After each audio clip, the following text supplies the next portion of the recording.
Imagina un rugido proveniente de las montañas, un sonido ancestral y crudo que atraviesa valles, que silencia ciudades enteras y hace temblar incluso a los soldados más veteranos. Ahora imagina que este rugido no es un terremoto, sino 70.000 guerreros celtas marchando como una tormenta viviente hacia el corazón de Roma. Esta no fue una invasión cualquiera, fue un último aliento de libertad. Un levantamiento feroz contra un imperio que crecía como una sombra ineludible. Un momento en el que el mundo antiguo contuvo la respiración, y el destino de Italia se decidió por mar. Pero ¿qué llevó a estas tribus, tan divididas y caóticas, a unirse como nunca antes? ¿Por qué arriesgarlo todo en un solo enfrentamiento? ¿Y qué ocurrió en ese valle olvidado llamado Telamón, que cambió la historia de Europa para siempre? Estás a punto de descubrir un capítulo brutal, épico y casi borrado de la historia. Pero prepárense. Esta no es una historia de ganadores. Es una historia de resistencia. Y empieza ahora. Roma. 225 A.C. La ciudad que había derrotado a Cartago aún albergaba un miedo ancestral. Un miedo que susurraba en sus oscuros callejones y temblaba en sus silenciosos muros. No era el miedo al futuro, sino el terror de un pasado que nunca había desaparecido. 4 siglos antes, los galos habían tomado Roma brutalmente. Habían llegado como una sombra imparable, saqueando sus templos y humillando a sus senadores. Y desde entonces, ese recuerdo había flotado sobre la ciudad como un presagio. Era el tipo de trauma que no podía borrarse. Se ocultaba. Mientras la república se expandía hacia el sur y el mar, este fantasma permanecía oculto. Nadie se atrevía a decirlo en voz alta, pero todos lo sabían. Los bárbaros del norte aún existían, y cada movimiento de las tribus celtas, cada nuevo rumor proveniente de las llanuras del Po, se interpretaba como una señal de que el pasado podía regresar. Roma había construido caminos, forjado tratados y ganado batallas, pero en el fondo cada conquista era un muro contra el miedo al retorno. Las legiones se entrenaban, los generales se jactaban, pero el nombre Breno, el líder del antiguo saqueo, aún resonaba como una maldición entre los veteranos. Ese año, sin embargo, los vientos cambiarían, y Roma descubriría que los gritos del pasado no habían desaparecido. Solo esperaban el momento oportuno para rugir de nuevo. En los salones del Senado reinaba la calma. La guerra con Cartago había terminado, la economía florecía, y la atención se centraba en el comercio marítimo. Pero al norte, un rumor se extendía, y nadie quería escuchar. Para los romanos, la frontera norte era un asunto resuelto. Las tribus parecían pacificadas, los aliados estaban bajo control, y la fundación de nuevas colonias se intensificaba. Desde lo alto de sus mapas, los senadores trazaban rutas, diseñaban ciudades y firmaban tratados como si la tierra les perteneciera por derecho propio. Pero la tierra hablaba otro idioma, y los galos escuchaban. Mientras los colonos plantaban banderas, las tribus observaban cada piedra movida, cada camino construido. Cada territorio comerciado por Roma era una herida en el orgullo celta, y nadie notó la hemorragia. En los bosques de las colinas, lejos de la vista romana, se repetían los enfrentamientos tribales. Se susurraban palabras de guerra entre antiguos rivales. El silencio de las tribus no era rendición, sino estrategia. Era el aliento antes del salto. Y cuando el primer movimiento celta cruzó los Apeninos, Roma finalmente escuchó. Pero ya era demasiado tarde para predecir. Solo quedaba reaccionar. En tiempos de paz, esas tribus apenas se miraban. Vivían en guerra, alimentaban rivalidades ancestrales y se disputaban cada centímetro de territorio. Pero Roma despertó en ellas algo más que el orgullo. La necesidad de resistir. Por primera vez en generaciones, las asambleas tribales no terminaron en peleas. Bolos e insubres se estrecharon la mano con recelo. Pero así fue. Los taurios llegaron en silencio. Los lingones trajeron viejos estandartes. Incluso guerreros de la Galia transalpina cruzaron montañas para unirse al llamado. Eran hombres acostumbrados a la guerra, no a la unidad. En la oscuridad de los bosques, los tambores comenzaron a sonar. No solo formaron un ejército, formaron una idea, una advertencia al mundo romano de que la cultura celta no sería absorbida sin luchar. Cada tribu aportó su fuerza. Los bolos con su imponente caballería, los insubres con guerreros pintados y espadas que parecían extensiones de sus cuerpos. Los mercenarios transalpinos llegaron con disciplina, conocimiento táctico y sed de venganza. Ante el fuego de las antorchas, sellaron lo que muchos llamaron una alianza imposible. Pero para ellos, era imposible ver su tierra arrebatada en silencio. No hubo ninguna advertencia. Cuando los tambores galos resonaron en las colinas etruscas, los romanos aún discutían sobre fronteras. Y de repente, la tierra tembló. Llegaron como un enjambre ancestral, como un rugido colectivo de dolor y furia. Cruzaron los Apeninos por caminos que ningún soldado romano habría considerado viables. Atravesaron senderos estrechos, laderas heladas y bosques densos. 70.000 hombres movidos por una sola voluntad: herir a Roma en el corazón. Los pueblos pequeños fueron los primeros en caer. Los campos se convirtieron en humo. Aldeas enteras desaparecieron sin dejar rastro. Los galos no solo avanzaban, sino que desenterraban el antiguo terror que Roma creía haber dejado atrás. En cada escudo celta había un símbolo tribal. En cada espada, el recuerdo de un pueblo que se negó a morir. Las legiones estaban demasiado lejos para contraatacar, y la noticia de la invasión cayó sobre Roma como una maldición reavivada. El recuerdo de Breno resurgió en los ojos de todos los ciudadanos. Pero esta vez, los celtas no solo buscaban saquear, querían demostrar que jamás habían sido derrotados. Mientras Roma aún contaba sus aliados, los galos ya contaban sus rutas. El plan era claro: no dar tiempo, no dar opción, simplemente marchar y destruir. Sabían que la ventaja no residía en la fuerza, sino en la velocidad. Así que planearon un ataque relámpago, directo y brutal. No esperarían a que Roma organizara una campaña, llevarían el conflicto a las puertas de la capital antes de que el enemigo se percatara del verdadero peligro. El avance fue preciso. Etruria quedó en silencio. Las ciudades ardieron antes de que los mensajeros siquiera registraran sus nombres. Roma se puso en alerta. Pero el Senado seguía dudando. Dividió sus tropas. Calculó demasiado tarde. Lo que los galos no previeron fue el peso de su propio éxito. El botín fue inmenso. Los prisioneros numerosos.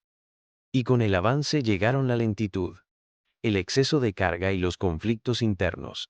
La emboscada celta, perfecta en su concepto, comenzó a desmoronarse bajo su propia gloria. Mientras los líderes discutían su siguiente paso, dos ejércitos romanos ya avanzaban. Uno por tierra, el otro por mar. Y entre ellos, solo una ciudad costera, olvidada hasta entonces, aparecía en el horizonte. Telamón. En el corazón de la ciudad eterna, el sonido de las campanas ya no llamaba a asambleas. Era la llamada de emergencia. Por primera vez en generaciones, Roma se vio rodeada no por rumores, sino por la realidad. La invasión gala reveló algo que los propios romanos desconocían: su furia. En cuestión de días, las órdenes se extendieron como la pólvora por las provincias. Cónsules, senadores y generales dejaron de lado las palabras y se movilizaron por completo. El enemigo ya no era una amenaza lejana, estaba arrasando los campos de Etruria. Lucio Emilio Papo y Cayo Atilio Régulo, los dos cónsules del año, tomaron la línea del frente. Sabían que la guerra que se avecinaba no sería como las anteriores, sería un choque de mundos, de ideologías, de destinos. Por primera vez, Roma unía no solo a sus legiones, sino a todos sus aliados itálicos. Una coalición de ciudades, pueblos y culturas bajo una sola bandera. Los caminos cobraron vida. Las tropas marcharon día y noche. Se llamaron reservas, se confiscaron suministros y se prepararon barcos para cortar el avance celta por mar. Mientras los galos avanzaban por tierra, Roma planeó rodearlos en un movimiento coordinado. La idea era clara: cortarles la huida y aplastar la amenaza de una vez por todas. Pero la prisa era tan grande como el miedo. Los celtas no se detuvieron. Cada día perdido podía ser el último. Y Roma, ante la urgencia, mostró su verdadero rostro. una máquina de guerra preparada para todo, incluso el caos. Apenas había salido el sol cuando las primeras siluetas aparecieron en el horizonte. Entre colinas y niebla, los dos ejércitos romanos convergieron. En el centro, los galos se dieron cuenta de que no tenían a dónde huir. Telamón era un pequeño pueblo, casi olvidado, oculto entre la costa toscana y las colinas bajas. Pero fue aquí donde el destino decidió asentar su espada. Los celtas, intentando escapar con sus tesoros y prisioneros, se encontraron atrapados entre dos mundos. A un lado, el ejército de Papus, al otro, las legiones de Regulus, y al otro lado, el mar. Sin barcos, sin salvación, el terreno era traicionero. No había margen de maniobra. La elevación dificultaba el avance. Los celtas, al darse cuenta de la trampa, tomaron una decisión desesperada: luchar en dos frentes. Crearon una formación nunca antes vista.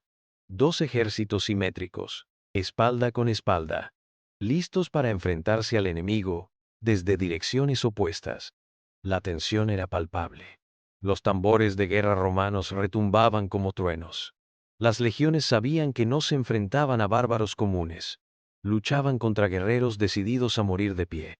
En Telamón, el tiempo parecía congelado. Y en ese silencio antes del primer grito todos lo supieron. Lo que ocurriera allí marcaría el fin de una era. El destino había elegido un escenario estrecho, pero la obra que allí se desarrollaría se extendería por toda Italia. Y no habría intermedio. La batalla comenzó sin una orden. Comenzó con un grito. Y pronto, con miles. Los galos luchaban como posesos. Sus espadas cortaban el aire con violencia. Sus gritos desgarraban las almas de quienes los oían. En el centro de la formación, los mercenarios transalpinos se lanzaban contra las legiones de Papus, mientras que los bolos e insubres se enfrentaban a los soldados de Regulus. Cada frente parecía un universo propio de caos, sangre y honor. La táctica celta fue audaz. Y por unos instantes, funcionó. Las formaciones romanas retrocedieron, sorprendidas por la intensidad del combate. Los manípulos vacilaron, los estandartes temblaron, pero Roma ya no era la ciudad vulnerable que había sido siglos atrás. Era una máquina de guerra, y las máquinas no se retraen por la emoción. Las legiones se reorganizaron. Los centuriones gritaron órdenes por encima del estruendo del metal. Con cada intento celta de abrirse paso, aparecía un muro de escudos. Mientras tanto, la caballería romana encontraba huecos. Un flanco. Un error. Una vacilación celta. Y fue allí, en la retaguardia de la formación gala, donde se cerró la trampa. El ataque vino desde tres frentes. Y los guerreros celtas, que ya luchaban con todas sus fuerzas, comenzaron a darse cuenta de que el terreno no ofrecía escapatoria. No había colina que escalar. No había ningún barco esperando. Solo lanzas acercándose, paso a paso. Las colinas absorbieron el sonido de la muerte como si ya estuvieran acostumbradas. Y el suelo, empapado en sangre, ya no distinguía dónde terminaba un guerrero y empezaba la tierra. Los celtas no se retiraron. Incluso rodeados, incluso cuando su formación se desmoronó, continuaron. Era más que orgullo. Era memoria, identidad, desesperación. Todo guerrero sabía que esto no era solo una batalla. Era el último acto de una civilización que se negaba a doblegarse. Intentaron romper el asedio. Intentaron correr hacia el mar. Pero los romanos estaban por todas partes. Las formaciones surgieron como muros móviles. Con cada intento de escape, aparecía una nueva línea, implacable. Los gritos de guerra celta se convirtieron en gritos de dolor, luego en silencio. Los últimos en caer fueron los más jóvenes. Guerreros que habían oído historias de Brenno y soñaban con repetir la hazaña. Lucharon hasta que sus brazos ya no pudieron más. Algunos fueron capturados, otros prefirieron caer de pie. La muerte era una elección. Pero para muchos, llegó antes de tomar la decisión. Y en Telamón, bajo un cielo sin estrellas, la identidad celta comenzó a desvanecerse. Telamón no fue solo una batalla, fue el fin de un mundo y el nacimiento de otro. Allí, En el silencio brutal entre espadas rotas y escudos enterrados, Roma dejó claro que no toleraba rivales. Ya no había espacio para guerreros desnudos, para alianzas juradas entre árboles sagrados, para la libertad tribal frente a la fuerza destructora de la civilización. Los dioses de las colinas fueron silenciados por decretos. Las leyendas celtas se convirtieron en notas a pie de página en las crónicas romanas. Pero los ecos de ese grito de resistencia aún vibran en la tierra. Para Telamón, no fue solo una victoria sobre los cuerpos, fue una victoria sobre la memoria. Y la historia, por mucho que intentes enterrarla, siempre encuentra la manera de emerger. Si has llegado hasta aquí es porque también sientes que la historia está viva, no solo en los libros, sino en batallas olvidadas, héroes borrados y gritos ahogados por el tiempo. Así que, suscríbete al canal, dale a me gusta y comparte este video con quienes aún creen que el pasado está mucho más vivo de lo que parece. Y recuerda, no todo imperio comienza con un trono. A veces nace de la sangre seca de un campo llamado Telamón.